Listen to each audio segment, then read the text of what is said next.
Hello everybody and good morning. Welcome to the MLM Lunchtime Leadership Show. So we've been going over the book, Be Obsessed or Be Average by Cardon. Today we're on chapter 6 and we're going to be talking about dominate to win. So dominating your space starts with you and spreads to the people around you. Becoming the overwhelming presence, the example, means you must be the leader in all areas. So you need to dominate your own mindset, and you need to do that by learning to control your thinking, your actions, and your choices. So dominating yourself. When you neglect to dominate and control yourself, you could waste years of your life. So the more options people have, the more confused people become on where they would like to go in their life. And it's up to you to set the rules for yourself and develop the capacity to break down and analyze each area of your life so that you can dominate those areas that are most important to you. So true domination and true obsession starts with dominating yourself, not others. Examining where in your life you could be better. Dominate your limited thinking. So are you driven by fear or purpose is really the question. So you can still obsess in either one of these areas, but you don't want fear making all of your decisions. And this goes into like what we talked about getting our money right in previous chapters. But if you're all fear, you're focused on, is this going to be too much money? What is this going to cost me? And you're focusing on all the losses rather than what you're gaining. So you want to look at those things. And if that is an issue, you want to reevaluate what is your money situation and get your money right first to then be able to focus on your purpose. Because until you do that, you're not going to be able to move forward.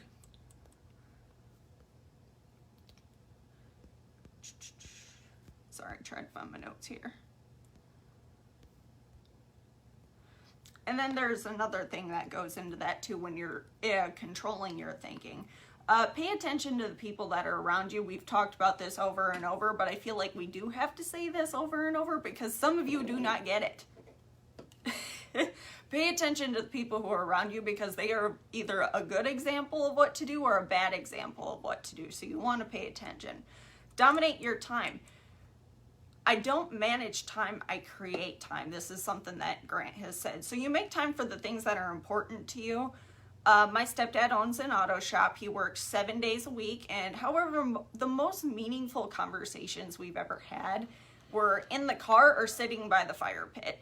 And we would just spend that time just sitting and talking. And we would probably spend like 30 minutes to an hour just talking with each other. And then some days the whole family would get up and go get breakfast at my Aunt Lena's house. That was how my family spent quality time. So, excuse me. And it's important to have these times with your family, but then the rest of your time needs to be productive. And let's be honest, I don't care how good of a parent you think you are, but your kids don't need your entire day every single day. They really only need about 30 minutes to an hour with you, and then they want to go do what they want to do.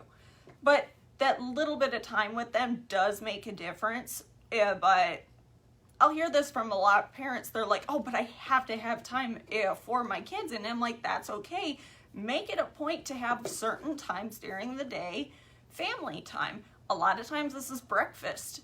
And this could be, we're going to go to an ice cream shop once a week or dinner with each other every evening. Do you know most families do not sit at a dinner table and have dinner together at all? This used to be something that was normal. Most people don't do this anymore. Or they have dinner together, but they plop themselves in front of the TV and they have no meaningful conversation at all, and they don't even speak to each other. That might be something to reintroduce into your family life to make sure that you're getting that time with the family. And this also applies to your marriages too. You want to make time for your marriage as well. Thankfully, Jeff and I actually do work together, so we spend a lot of time together. Some of you have commented like, oh wow, you guys both live together and work together. That is a lot of time. I think honestly, I plan, since we do spend so much time together, I actually have to plan when I go out just to get time away from you. Not that I don't like him, but it's important to have personal time as well. But we planned that from the beginning when we first started seeing each other. We're both workaholics, and if we work on something, we would never see each other if we worked on different projects. So that was something that was important to us. If we were going to go do a business together, we both had to agree on it. That way we could both work together as a team and be on the same page. Now, also, those are the things that you do want to do with your time to make sure you fit in. What are the things that you don't want to be wasting your time with? Examples would be mowing the lawn, washing the car, doing the chores. Guys, we have a saying on the farm. That's why we have kids. Where for some reason we've gotten into this popular mindset that children do not do chores. However, if children are old enough to be doing the chores around the house, it is actually good for them to do it. Not only is it so that way you're not wasting your time, but also it's teaching them the skills that they need to learn when they go off onto their own, because you already know these skills. You know how to wash the car, you know how to mow the lawn, you know how to do your own laundry. It is surprising to see when I went off to college, how many kids but young adults who were new to college as well, did not know how to cook, did not know how to do their own laundry, did not know how to unclog a pipe. Just little stuff like that. You want to make sure that your kids are going out prepared, and that's a way to do so, but also to make sure that you aren't doing things that are not good for your time. So that's a little bit of what I got out of this chapter, and before I take over the rest, Jeff, I'm going to have you talk about dominating money. Okay, so, Brandy and I, of course, see things a little bit different based on personality. She also does family counseling if you need some. No, I'm kidding. Just because you were going on that kick. So dominate to win, the number one thing is dominating your space starts with basically use spreads to people that you work with. So if you're kind of not doing it, nobody else is going to do it. And, you can replace the word dominate with basically, studying and understanding, completely. Because that's what most people don't do. They don't study. They listen to somebody else tell them. They feel a certain way. They think certain things. And that gets in the way and usually clouds judgment. So dominate yourself. It says when you neglect to dominate and control yourself, you basically you can waste years of your life. Many people have done that. Especially if you learn about direct sales and network marketing, because that's kind of what this show is dedicated to. If you learn about direct sales, if you learn about recruiting, if you learn about team building, later in life, you realize, well, what was I doing up until that point? Well, the mindset was basically kind of fixated on surviving a certain amount of time, make enough, save enough, those type of things. And then eventually you hit the expansion idea of, I can make as much as I want. What do I want? And a lot of people have a hard time kind of getting out of that mindset. But it is possible. It says, this is where the military would benefit us all, is kind of what he said. And I'm wearing this shirt. That's just kind of by accident. Mike Butler, what's happening? It says, with this structure, ethics, rules, and order, and an unquestioning task execution, you're asked to go do something, you go do it. Katie, how are you? So, in civilian life, most people do not operate under a culture or mindset where you must show up on time, you must dress a certain way, you must operate at peak capacity, and you must follow orders. I mean, wouldn't that be a weird world, right? Without a clear course, your energy basically goes everywhere and then sometimes nowhere. And if you find most people right now, they're like, oh my God, I'm bored. After 2 weeks, I'm bored. Well, you're bored because you didn't have a project to work on to begin with.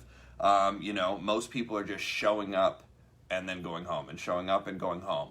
Most people like to be told what to do. And if you don't believe this, most people do not like to make choices. If you don't believe this, once you're back at work, under normal circumstances, because yes, that is going to happen, because people are asking me, when do you think it'll be normal? I'm like, it'll take 2 weeks. Most people forget what they ate yesterday. You think that this is going to go on forever? I'm like, most people are already out. We went out yesterday. We're at Home Depot, and it looked like they were giving away the cure. I mean, there were people outside, standing in the parking lot, having picnics. There were people inside. There were people in the flower pot. I mean, it was basically shoulder to shoulder. So a lot of people are over it, if that makes sense. And that's just the way that I see people doing things, period. And, they don't like to make choices. They don't like to have responsibilities. Once you're back at work, watch this happening. And everybody's experienced this. About 11 o'clock, somebody in an office, if you've ever worked with a group of people, somebody in an office will come by and be like, hey, how you doing? Blah, blah, blah, blah, blah, small talk. They're like, hey, are you hungry? Well, I don't know. Are you hungry? And then, it'll go to the next person. Hey, you guys hungry? Well, yeah, I'm kind of hungry. I'm kind of thinking about it. I'm not sure. Why? What are you thinking? And then the restaurant thing starts, well, what restaurant do you want to go to? Well, I'm not really sure. What restaurant do you want to go to? Well, what's open?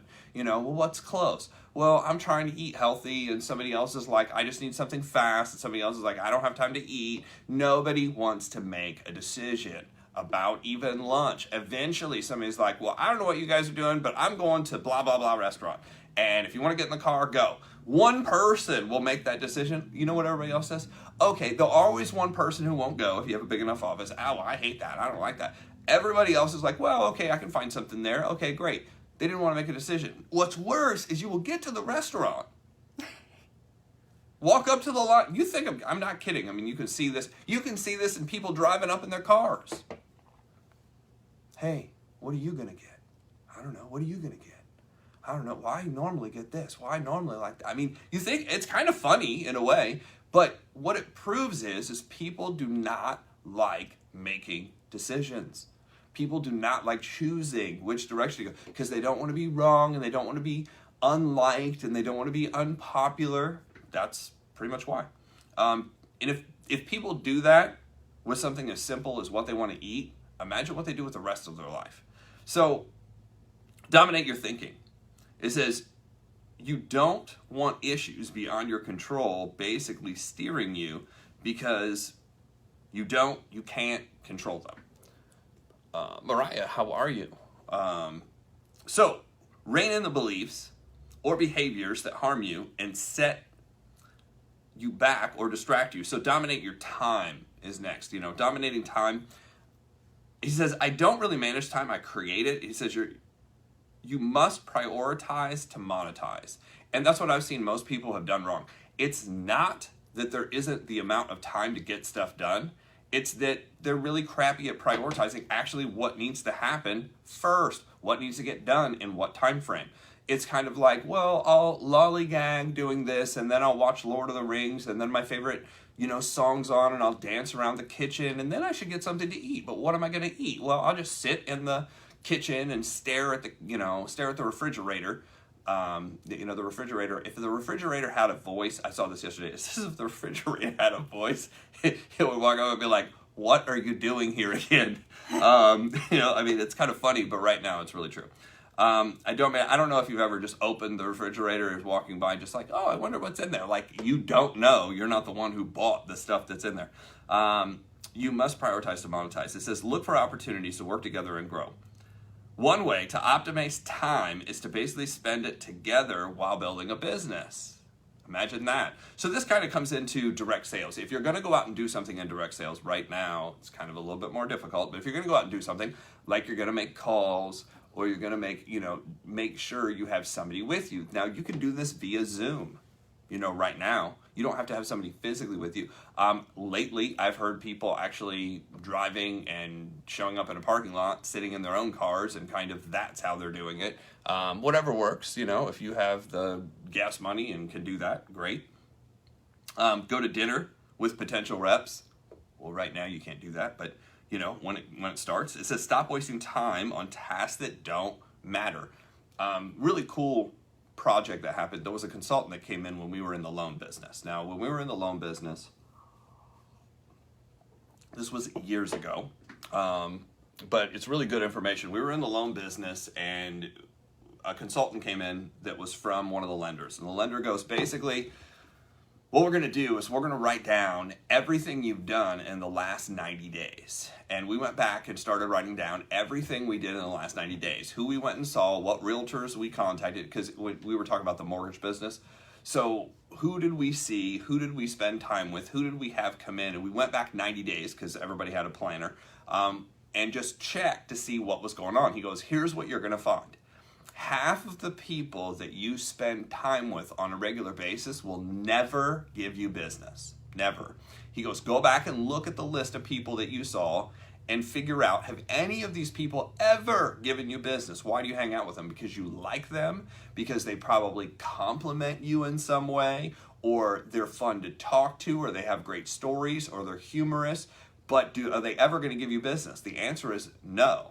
They said the other half of people maybe have given you business once, but not multiple times. So they kind of went through this list. If you've seen them for a year and they haven't done anything, you need to remove them from the list unless there's some kind of star player that you're trying to, you know that they do enough volume, you know that they do this. They said, look at the production level of those people. They said, I'll guarantee the production level of the people that you're spending time with that aren't doing anything is very similar to your production level. And this was amazing. We went through and we cut all that out, and they said in the next 90 days, your objective is to refill your calendar with new people that you haven't talked to. And this was prior to the internet. So we actually had to go through our, the old Rolodex. Actually, I went through business cards and okay, who haven't we talked to, or who do we need to ask, hey, who do you know in the industry who's new? Everybody's production, the whole office's production went up in the next 90 days, like every single person, because we were talking to different people. And I think that really comes down to, what we do in direct sales and network marketing. You talk to the same people on your team, the same group, hey, how are you? What's going on? What's the weather? What did you eat today? Things that are really important to building a future. Did you see anything new on TV? There is nothing new, trust me. It's this shit you watched last month. So look for opportunities to work together, grow together, brand together. Stop wasting time. How much is the task you're doing worth? How much is the task you're doing worth? You've got to spend time doing things that are what they call productive activity, money-making activity. If you're not doing money-making activity things throughout the day, that's the reason you're not making money. Not because of who you are, not because of where you live, not because of your personality. Well, I just don't have the personality. No, you're not doing the work. It's pretty simple. So, money is a major, major area. And he talks about dominating money. He said, for most people, money is a constant concern. Most of us have been brought up poor or middle class and then left the rest of our lives basically with the beliefs of the poor or middle class. And I think what he's really talking about is social programming. Social programming, the philosophy that was basically designed and then, put into the school system, put into the movie system, put into the TV system. So that way everything you hear and everything you see kind of revolves around this same idea. When I first heard about this kind of programming, I was like, yeah, it's really not true. And then I started really analyzing and watching movies. If you go back and watch, some of the greatest blockbusters of all time, look at how banks and money are treated inside of the movies. It was amazing. Just recently I did this because I watched like 3 or 4 movies back to back from appointments that I was doing. And I was just like, wow, that banking situation was, like this, and that banking situation was like that. I was like, this is really wild. It really is programmed in to society, and some of it you don't realize until somebody points it out, and then you have the context to go look at it differently. But it is important to know.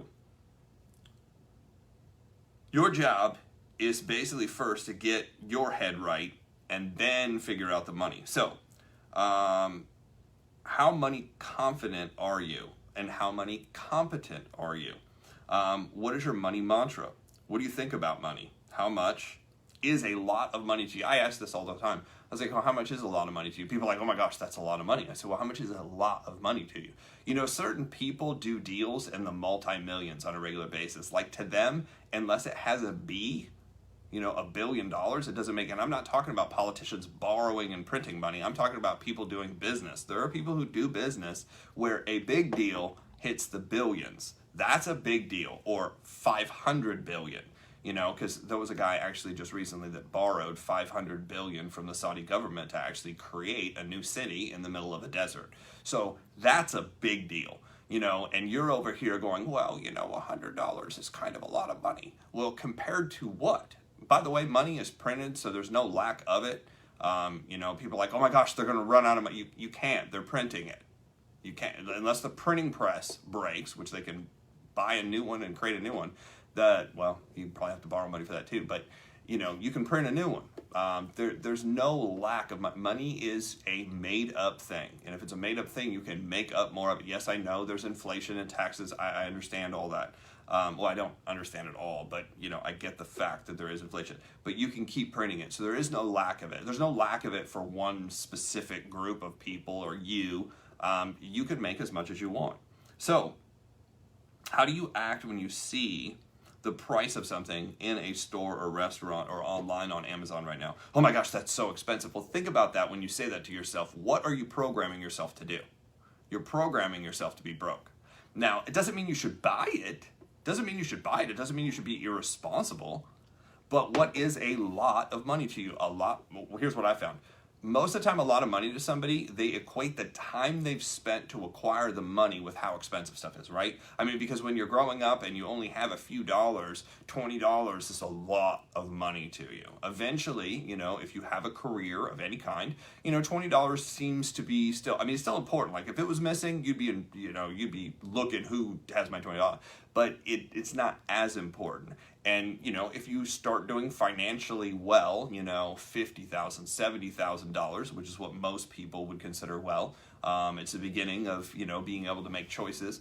You know, you might get to the point where $50 doesn't really mean a lot, or $100, but can you get to the point where $1,000 is like, you know, one of the clients I have, I was having a conversation with him, and he's a physician.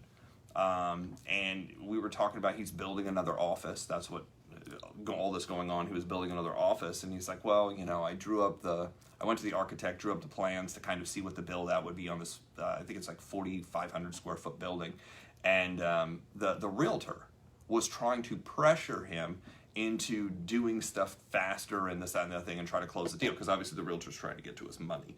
And he's like, yeah, slow down, you know, Seabiscuit. I have no need to do this deal right now. And the guy's like, yeah, but you spent $5,000. He goes, that's why I work hard and save money. He goes, $5,000 means nothing to me. If it's not the right deal, it's not the right deal. I could spend $5,000 on a project and it not work out, and it doesn't affect me at all. I was like, see, that's a different perspective. That's a business perspective versus, you know, most of us, $5,000 would be like, I'm behind. I'm not going to be able to eat. I'm not going to be able to make my payments. You know, I mean, that happens to a lot. I was there. I remember those times. Thankfully, we don't participate in that anymore. So, money doesn't grow on trees. Well, actually, it kind of does because it's printed on paper. But a penny saved is a penny earned. So, you know, a lot of times we have all this programming about money. You know, don't put all your eggs in one basket. Getting rich is greed. You know, all the wealthy people are unhappy. And this is something that's promoted all the time. All the time. You know, oh my gosh, those people, you know, they target certain people because they have money and have done financially well. But you need to dominate your money thinking. It says in society, it seems that it's all right to tell people that you're broke and middle class. I kind of had this conversation with some of my friends. But getting rich, you can't talk about. That's why I kind of like certain industries, because certain industries, it's much more open to talk about money. In sales, in marketing, money is talked about a lot more. Why? Because, you know, your objective is to increase the bottom line. You know, in business, you know, I like hanging out with business people because they'll talk about what's going on financially, and you can learn a lot. I grew up in a household where really we didn't talk about that at all. And if you don't talk about it at all, guess what your knowledge of it is? Zero. Like I was just dumb, ignorant. I had no idea. I heard the normal BS that everybody says, well, you should save money for a rainy day. Well, now it really makes sense to me, of course, but there were a lot of rainy days where I didn't have anything and I didn't even think, well, how much are you supposed to put away? Like what percentage? Nobody ever sat down and said, these should be your financial goals at the age of 18. These should be your financial goals at the age of 21. These are your financial goals you should be at by 25. Here's where you should be at 30. Now, there are books and some stuff out there, but there's nothing in school. And a lot of households don't even have that conversation with people. People are like, well, I'm struggling to figure it out. You can struggle to figure it out too. I mean, that's kind of the American way. Instead of being offended by those who talk about money, you should basically avoid those who don't. And what they mean by avoid those who don't is you become like the 5 people you spend the most time with. So if the people you're around aren't talking about it and aren't doing financially well, and that's the reason most people don't talk about it. If you're not doing financially well, what the hell do you have to talk about? I'm doing bad. Are you doing bad too? Yeah. Oh man, I'm struggling. They're struggling. Oh man, we all feel good together. That's probably, and I've had those conversations with friends before. Oh man, I'm the brokest. That was kind of like a status symbol to be the brokest. I've borrowed money to borrow money. It's not necessarily true that it takes your money to make money. In some cases, most businesses are borrowed. I don't know if you know this, but like 65% of all small businesses are started off of a credit card, and sometimes not even their credit card. Most people have borrowed money. Michael Dell borrowed money to start Dell Computers. There's just a whole list of people that borrowed $5,000 or $10,000 and got it up and going. That's part of building a business and sales. It doesn't mean you're supposed to borrow money, though. I'm just kind of saying that the money exists.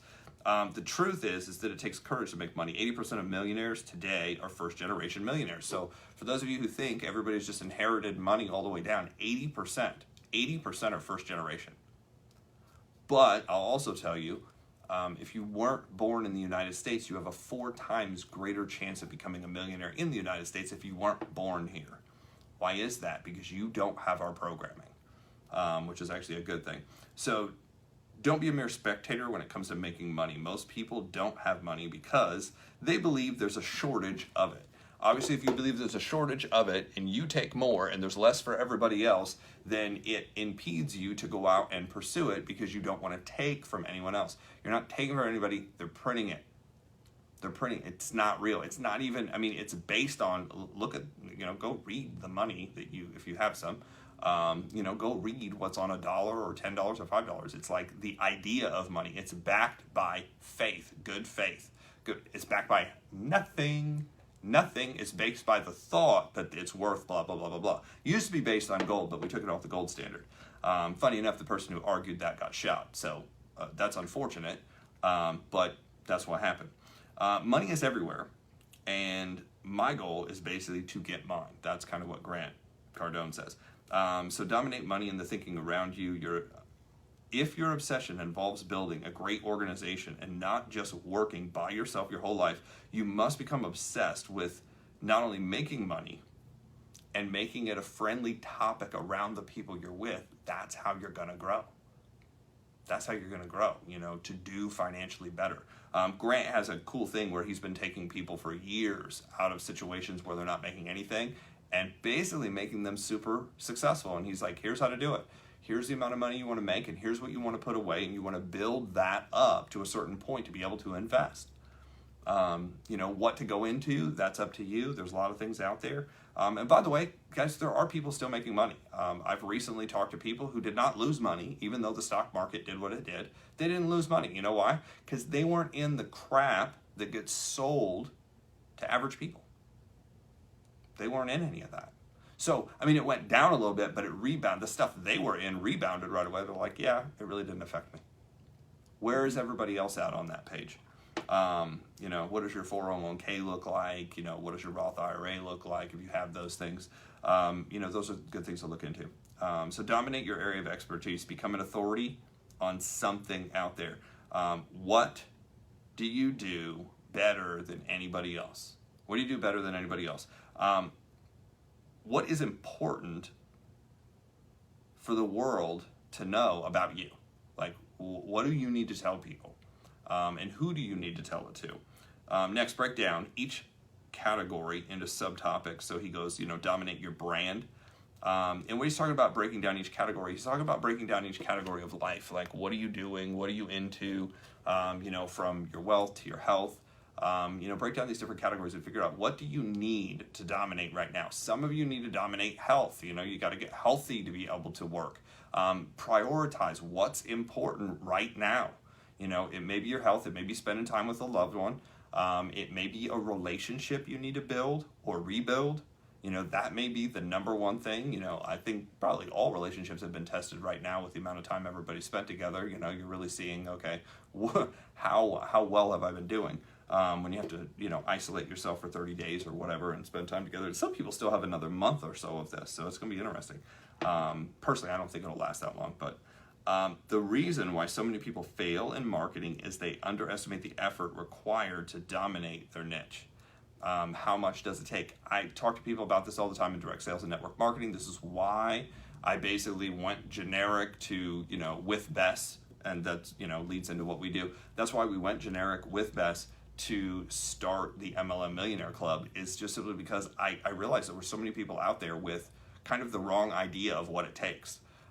They've been told, I talk about the 6 biggest lies told in direct sales. Not necessarily a negative thing. It's just 6 kind of white lies that are told from stages and told from conference calls and told from videos that are not true, but they entice people to get in, and then they're delusional based on getting in on these 6 lies. We go into that in the school, so if you want information, we'll put a link up.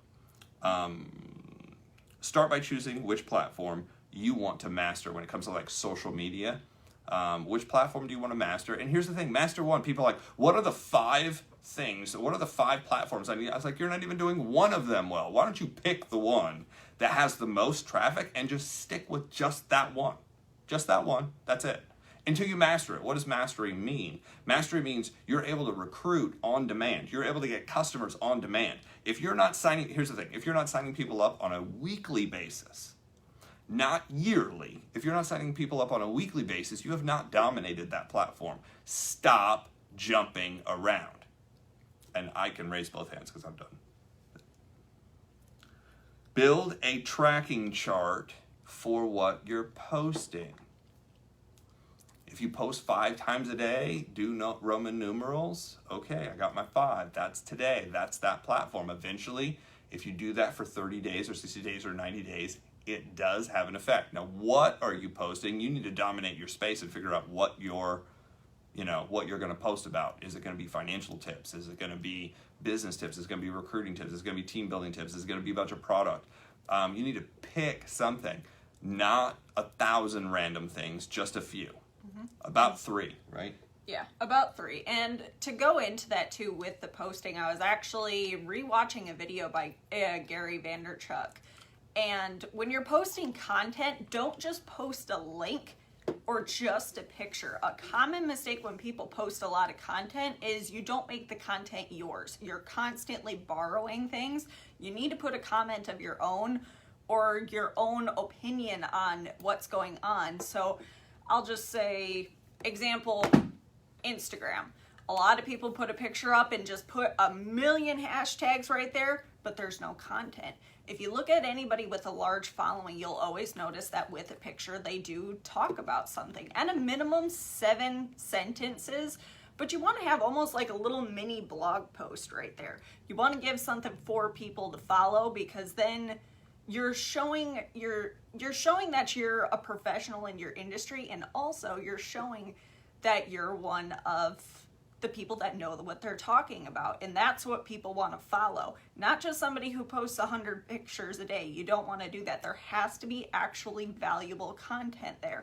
And this also goes to LinkedIn as well. Any platform that you're on, that's what you have to do, and make sure you have actual content, not just regurgitating just a picture and a link, because if you just have a bunch of that, nobody's going to follow you, because then you look like every other amateur online. So that's just a little thing. Put a little extra time into your posts if that's what you're gonna do. And then also talking to people is the biggest one. Reach out to people, talk to them. Not very many people do. Everybody's at home right now. Check in on everybody, say, hey, how are you doing with all this? What's going on? That's what you want to do when you're online. So anywho, I will put this back to you. So when it comes to dominating your business, because that's what this is about, I'm going to just kind of end with this. If you want to dominate your business, here's what I found. It's about the number of people you present to in a month. Now, we're talking about specifically direct sales, MLM, recruiting, and team building. That's the narrow section. And I don't care if you're recruiting for an insurance company, or you're recruiting for a real estate company, or you're recruiting for any type of sales organization, period, whether it be MLM, direct sales, network marketing, affiliate, period. Here's what I found, and I've actually done this training for several people, and it has helped them. I said, look, the number of people that you do a full presentation with, meaning they know the beginning, they know the middle, they know the end. They know what products you offer, they know how much they are, they know how to get them. They know basically that you are recruiting, you are building, and there is an opportunity to work with you, and what that opportunity is and how they could participate and make money. My rule of thumb is if I can't show them everything, I show them nothing. What does that mean? It means if I can't present the whole picture to them because they don't have time, or they're busy, or I only want to know about this, or whatever. If I can't present everything, I present nothing. Now, why is that? Because people can't make a decision on half the information. Well, some people are like, and it's very common in our industry, people are like, well, I'm just dripping on them. I'm just dripping on them. So Chinese water torture is your marketing technique. I mean, it sounds crazy, but I mean, when people say that to me, I was like, you do realize what you're saying, don't you? And most people don't realize what they're saying. I'm like, that has to be the dumbest approach I've ever heard. Because if you drip on somebody, how can somebody make a decision?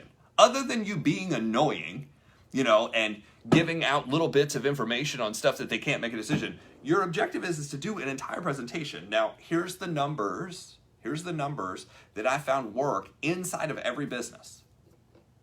These are the numbers. Hello from Atlanta. Hello. So here are the numbers that I found that work. 15 presentations will not allow you to dominate anything other than the presentation. If you do 15 presentations and you dominate the space that you have and the time frame that you have, and you have to be clear and you have to be concise, that means shorten the time frame.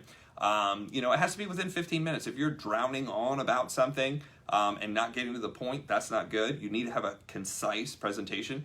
It needs to be confident, it needs to be congruent, and it needs to be consistent. It needs to be the same thing over and over again.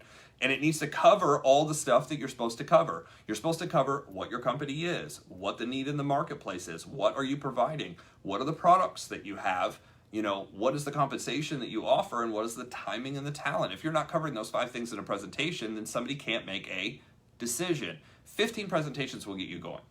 It'll get you going. In fact, it does produce some level of result. You will get a customer every once in a while, you will get a recruit. But here's the problem. It's not fast enough. It's not fast enough to dominate because it's not fast enough to beat attrition. Attrition is the rate at which people get out that already got in.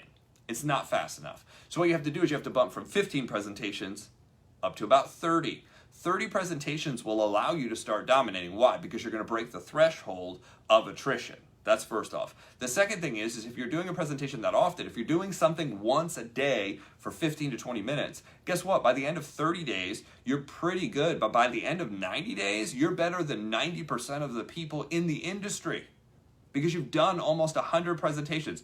Most people never get to those numbers. Now, if you want to go a little bit faster than that and you want to make things happen, you want to dominate quicker, you go from 30 presentations to 45 presentations. What does that mean? 45 different individuals that you've asked, do me a favor, I want to show you what's going on. So if you run into the right person, you can refer them to me. There's 3 objectives of these presentations. Number 1 is referral. That's the main reason why I talk to people. I was like, look, I want you to know, so if you run into this person, you can refer them to us. I do this with our holistic health practice. I do this with our real estate company. I do this with our direct sales company. Everything we do, I want people to know exactly what we're doing. And I'll do the same for you. What are you doing? I'll help you out. But I want you to know everything so you can refer us properly. The second objective of these three things is I want them to be able to buy a product and know what the product is if they need it. You have to be able to explain with those 5 things I was talking about, what the product line is that you have, what it costs, what it takes to actually buy it, how do they get it, you know, what that's about. If people don't know that, they're not going to be able to buy your product if you don't tell them. You know, people are like, well, I sent them a video. Well, how are they supposed to get that information if they didn't watch the video? But that's what I try to do. I just try to get them to watch the video. Well, while you're calling them back 16 times, I've told them about something new that I'm working on and they joined me. You think I'm kidding? I'm not kidding.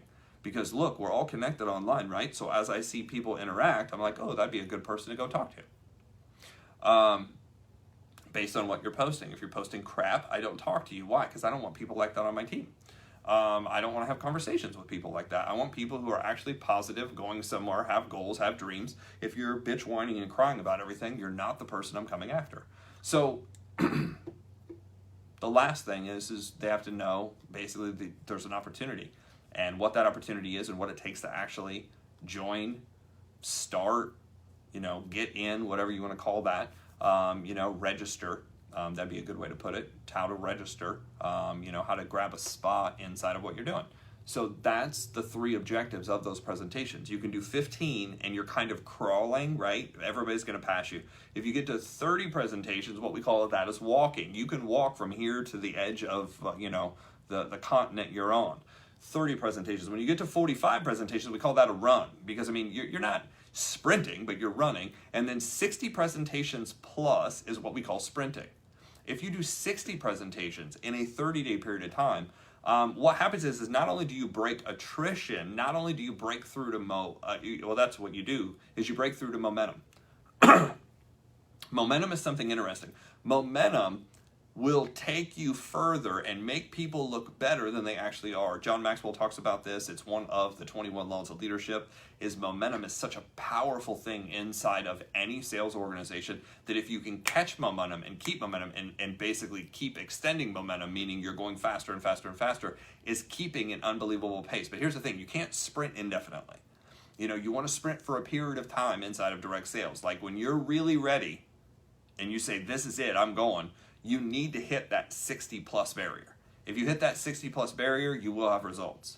But if you get really, really excited and sit at home and watch Lord of the Rings, it's not going to happen for you. So that's what we got for today. We went a little over, I apologize. But normally we'll go about 30 minutes and it's 12:12. So that's a wrap for today. That was chapter 6. Tomorrow's chapter 7. Anything else? If you guys would like to follow all these videos, if you miss them, we do have a YouTube channel, so you want to go search MLM Lunchtime Leadership Show, and you could go subscribe to that. So just in case if you miss a couple days, you could go find us there, because I know we post a lot on Facebook, and you might lose it. So, so with that, we will see you guys tomorrow, and have an awesome Monday.